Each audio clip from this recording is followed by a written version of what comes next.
नमस्कार दोस्तों, मैं आशीष बहुगुणा स्वागत करता हूं आपका अपने YouTube चैनल यात्रा विद आशीष में। दोस्तों, आज मैं आपको यात्रा कराऊंगा एलोरा की गुफाओं की। तो चलिए शुरू करते हैं। महाराष्ट्र के छत्रपति संभाजी नगर, जिसे पहले औरंगाबाद कहते थे, वहां से 30 किलोमीटर दूर गिरणेश्वर ज्योतिर्लिंग के पास बैरुल गांव में विश्व विख्यात एलोरा की गुफाएं स्थित है। यह एलोरा की गुफाएं न केवल वास्तुकला और शिल्पकारी का शानदार उदाहरण है, बल्कि हिंदू, बौद्ध और जैन धर्म का अनोखा संगम है। इन गुफाओं को 5वीं से 10वीं शताब्दी के बीच राष्ट्रकूट वंश के राजाओं द्वारा चरांद्री पहाड़ियों पर बैसाल्ट चट्टानों को काटकर बनाया गया है। यहाँ पर 100 से अधिक गुफाएं हैं, लेकिन लोगों के लिए सिर्फ 34 गुफाएं खुली हैं। इनमें से कुछ गुफाएं बहुत ही खास हैं, जैसे बौद्ध धर्म को समर्पित गुफा नंबर 10, हिंदू धर्म को गुफा नंबर 16, जहां पर विश्व विख्यात कैलाश मंदिर बना है, और जैन धर्म की गुफा नंबर 30, जहां पर एक प्यारा सा जैन मंदिर बना है। दोस्तों, विशालकाय प्रांगण और हरी भरी फूलवारियों को पार कर अब हम लोग टिकट काउंटर के पास आ चुके हैं, जहां पर 40 रुपये की एंट्री टिकट है और 15 साल से छोटे बच्चों की टिकट फ्री है। साथ ही मंगलवार को यह स्मारक बंद रहता है, तो आप मंगलवार को यहाँ आने का प्लान न करें।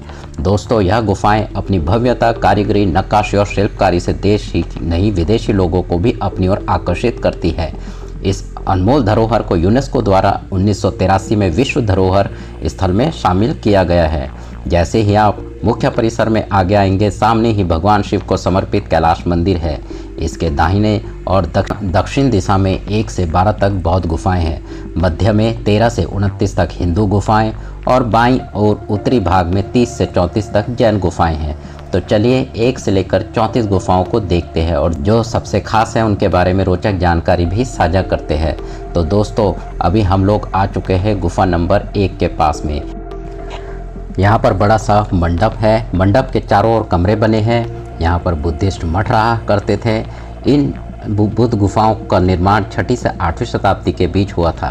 गुफा नंबर 2 पर मुख्य प्रवेश द्वार पर 2 द्वारपाल खड़े हैं। इस गुफा में भगवान बुद्ध व्याख्यान मुद्रा में विराजमान है। पास ही में ब्राह्मों में भगवान बुद्ध की 5 प्रतिमाएं हैं। साथ ही दीवारों पर अप्सराओं सहित बहुत सी प्रतिमाएं उकेरी गई हैं। तो चलिए आगे बढ़ते हैं। अब हम लोग आ चुके हैं गुफा नंबर 10 के पास में।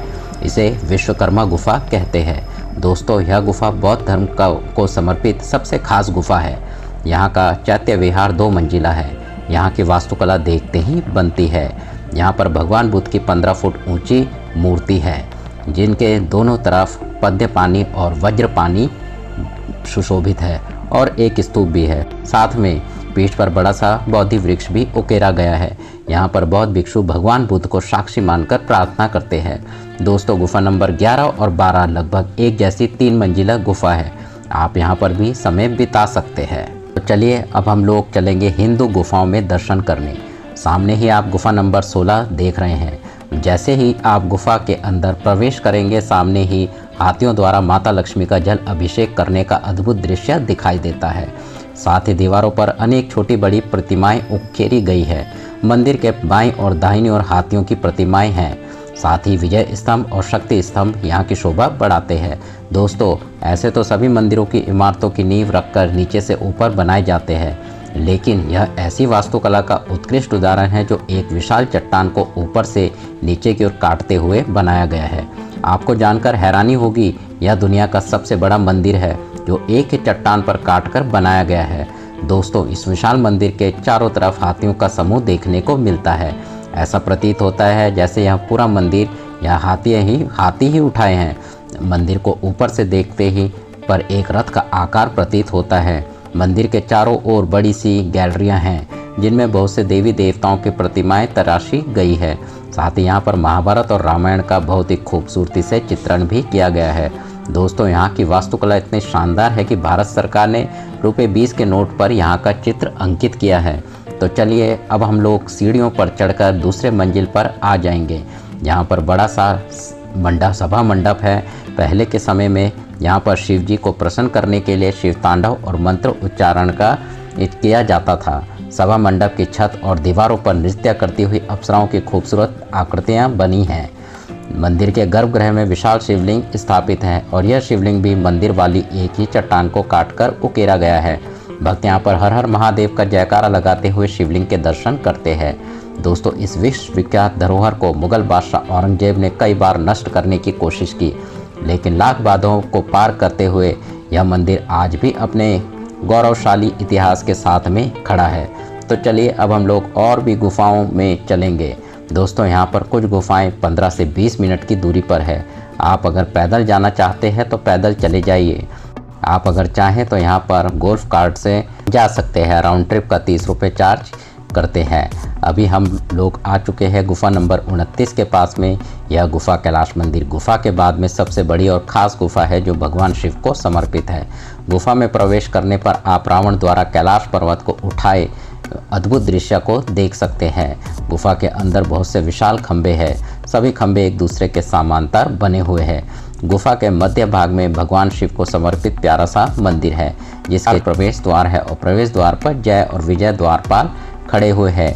यहाँ पर भगवान शिव और माता पार्वती के विवाह से संबंधित बहुत सी प्यारी प्यारी आकृतियाँ नजर आती है। प्रतिमाओं के सामने ही कछुए की आकृति भी उकेरा गया है। आप यहाँ की कारीगरी और मूर्तियों की नक्काशी देखकर दंग रह जाएंगे। तो आप यहाँ पर अपना कुछ समय जरूर व्यतीत करें। तो चलिए अब हम लोग चलेंगे जैन धर्म की गुफाओं को देखने। दोस्तों, यहाँ पे 30 से 34 तक जैन धर्म की गुफाएं हैं जो दिगंबर संप्रदाय से संबंधित हैं। इन गुफाओं में बहुत सी बारीकी से नक्काशी की गई है। गुफाओं के अंदर सभी 24 तीर्थ अंकुरों की प्रतिमाओं को उकेर कर बनाया गया है। यहाँ की लगभग सभी गुफाएं 2 से 3 मंजिला है जो बड़े बड़े स्तंभों और शानदार नक्काशी से यहाँ की शोभा बढ़ाते हैं। गुफा नंबर 32 के बीचों बीच में मंदिर बना हुआ है। मंदिर के अंदर महावीर स्वामी की मूर्ति है जो सिंहासन पर पद्म आसन की स्थिति में विराजमान है। में ही स्तंभ और हाथी की प्रतिमा भी लगी है। यहाँ पर जैन धर्म के प्रमुख 4 तीर्थकार ऋषिनाथ, नेमिनाथ, पार्श्वनाथ और महावीर स्वामी की मूर्तियाँ चारों दिशाओं में स्थापित है। यह जैन भक्तों की पूजा स्थल माना जाता है। दोस्तों, बहुत ही खूबसूरत और शांतिप्रिय स्थान है। आप यहाँ पर कुछ देर जरूर व्यतीत करें। इस पूरे ही परिसर में घूमने में आपको कम से कम 3 घंटे लग जाते हैं। परिसर में ही आपको खाने पीने और टॉयलेट की फैसिलिटीज़ भी मिल जाती है। तो दोस्तों, आप भी इस गौरवशाली विश्व धरोहर में घूमने जरूर आएँ। दोस्तों, अब बात करते हैं एलोरा की गुफाओं तक कैसे पहुंचा जा सकता है। दोस्तों, यहां पर आप बस, ट्रेन और फ्लाइट से पहुंच सकते हैं। यहां का nearest airport Chhatrapati Sambhaji Nagar airport है। यह हवाई अड्डा दिल्ली, मुंबई और हैदराबाद जैसे प्रमुख शहरों से डायरेक्ट जुड़ा है। हवाई अड्डे से आप एलोरा गुफाओं तक पहुँचने के लिए टैक्सी या कैब ले सकते हैं। यहाँ से एलोरा गुफाओं का डिस्टेंस करीबन 35 किलोमीटर होता है। दोस्तों, अगर आप ट्रेन से आ रहे हैं तो एलोरा गुफाओं का सबसे नज़दीकी railway station Aurangabad railway station है। यह स्टेशन मुंबई, दिल्ली और पुणे जैसे शहरों से अच्छी तरह कनेक्ट है। औरंगाबाद रेलवे स्टेशन से गुफाओं तक पहुंचने के लिए आप टैक्सी या बस ले सकते हैं। यहाँ से एलोरा गुफाओं का डिस्टेंस करीबन 28 किलोमीटर है। और अगर आप बस से एलोरा गुफा जाना चाहते हैं तो बस का विकल्प भी एक अच्छा विकल्प है। औरंगाबाद शहर से एलोरा गुफाओं तक पहुंचने के लिए आप आसानी से बस या टैक्सी ले सकते हैं। औरंगाबाद के केंद्रीय बस स्टैंड से एलोरा जाने वाली बसें उपलब्ध है जो एक किफ़ायती विकल्प है। दोस्तों, इसी के साथ हमारा वीडियो यहाँ पे समाप्त होता है। आपको हमारे वीडियो कैसा लगा? हमारी वीडियो को लाइक कीजिए, शेयर कीजिए और अगर हमारे आप चैनल पर नए हैं तो चैनल को सब्सक्राइब भी कीजिए। मैं आपको आगे भी इसी तरह के वीडियोज़ दिखाता रहूँगा। Thanks for watching.